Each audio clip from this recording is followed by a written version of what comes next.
Hey everyone, welcome back to the Out of Spec podcast. You catch me, Francie, here in Colorado. I made it here in the VinFast via Fate. If you haven't listened to my recaps on that, there's some podcasts on that, and it went well. I did a stop in Wichita to update my software, and that has really fixed a lot of the quirkiness that was a part of my experience in the VinFast via Fate 2023 Eco Trim. But we're not talking about that. I will have more podcasts on that, and there will be an out of spec motoring video, etc., all about that experience. But right now, we're talking about Tesla. It's sometimes a little bit difficult to keep up to date with where the prices are, what tax incentives are available. But with the most popular EV brand in the world, I thought, hey, let's clear up some things, especially considering that the Tesla Model 3 is recently refreshed and a popular option out there. Let's plug into the details.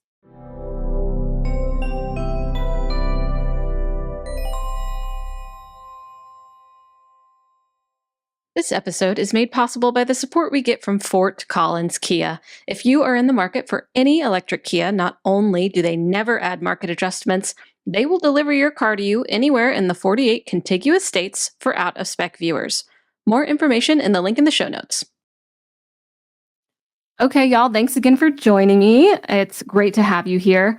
Like I said, it can be a little bit tricky to try to figure out, okay, what's going on with the new pricing, with the federal tax incentives. And we've even started to hear stories about how some people who bought an EV before it was tax incentive on that time of purchase, where the dealership is facilitating that, it kind of just comes off the top of the MSRP when you are having to kind of file for it and get that returned to you, that there have been a few issues that have come up, and some reporters have actually done some research, and we're going to have an episode on that soon. But I would love to know, have you been affected by this? Did you buy an EV and have trouble getting your tax break back? If so, I would just love to hear that story. I'm sure it's not easy when we bring government money into everything. It gets a little bureaucratic and there's more middlemen. But I think sometimes it just comes down to semantics, what's going on, and some just issues here and there. So either way, another quick tangent that I've gone off on. Back to the Tesla Model 3, one of the best-selling EVs in the world. In fact, Tesla has sold approximately 2.165 million of the Tesla Model 3s. Those were numbers as of early 2024. Now we are in June of 2024, which is also when all of these facts and figures are coming from. Who knows what will happen in July of 2024 when it comes to pricing at Tesla. We know that they have been really competitive. They have undercut their pricing, and they continue to offer a pretty good value, though, for an EV, no matter what you think about the company. So the federal incentive change that is now available to the Tesla Model 3 long range is kind of a big deal. Okay, now you get $7,500 with the Tesla Model 3 long range. The tax incentive is available to you, as long as you qualify for the credit. We've had episodes on this as well, which depends on your income and some other factors. But this puts it at a starting price of under $40,000. And that makes it a much more competitive offering against the new Model 3 Performance, in fact, and of course, against other EVs. I mean, that is just an amazing price that we do not often see with EVs with this kind of value and this kind of range. So the federal tax incentive change, because it wasn't available and now it is, it's most likely due to the fact that Tesla is changing from their China-supplied LG battery packs to the USA-made Panasonic battery packs like they already use in the Model 3 Performance. This is one instance seeing of how an automaker is shifting to have resources that are put into their product on U.S. soil, from U.S. soil, manufactured, where the critical minerals come from, where you're able to qualify for this tax credit. Because again, as we've covered on the podcast, the U.S. government is putting huge incentives on U.S. local Buy America, Build America products, especially when it comes to EVs, lithium ion, and other critical materials and minerals. They are also de-incentivizing any work or sourcing from China, which has an amazing EV market, great battery manufacturing. So it's going to be continuously interesting to see how automakers and manufacturers of batteries and those recycling batteries, how we bring the EV life cycle full circle within, North America. One example here is you can take advantage of the federal tax incentives if the automaker is able to shift and get battery packs from another supplier. So at $39,990, the new Model 3 long range offers a pretty good package for its price. We've said this before. Oh my gosh, Tesla has competitive pricing and they offer something pretty great on the market compared to what else is out there. Kyle has said that this is probably like the best value that you can get for an EV on the market. So the sound system is pretty great. I do love a good sound system, and Tesla has pretty high-end ones. It has 17 speakers, double subwoofers, and amplifiers.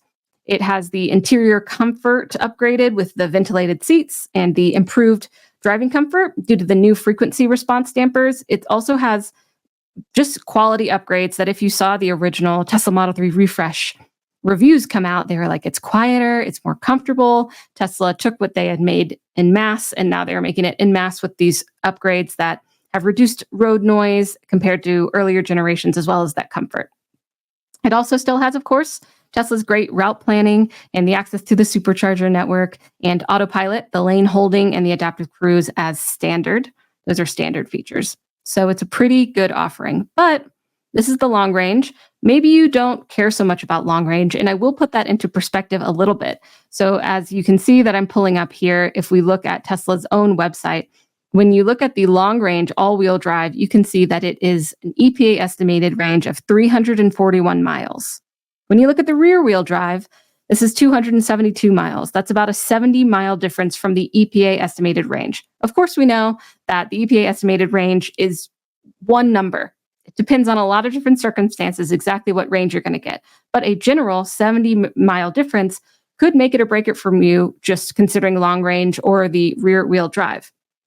Personally, I take a lot of road trips. I like to be on the road. So to think that I could stretch it another 70 miles confidently, get to the next charger, that I think would make a difference to me. But I don't think that if you take a ton of road trips, if you only take a couple a year, I don't think you really need to worry that much about range, especially if you have home charging, you're driving it around town.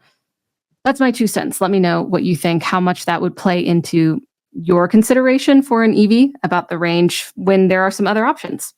Okay, so the rear-wheel drive with the LFP battery, this model does not qualify for the federal tax credit. It uses the CATL supplied LFP batteries from China. We've talked about the LFP batteries before. They have some benefits. You can kind of beat them up more, as we say. You can charge them to 100%. They have a lower peak charging rate, but a more stable charging curve, and they degrade slower, if that matters to you. A lot of people don't know the battery chemistry in their EV, but we tend to talk about that.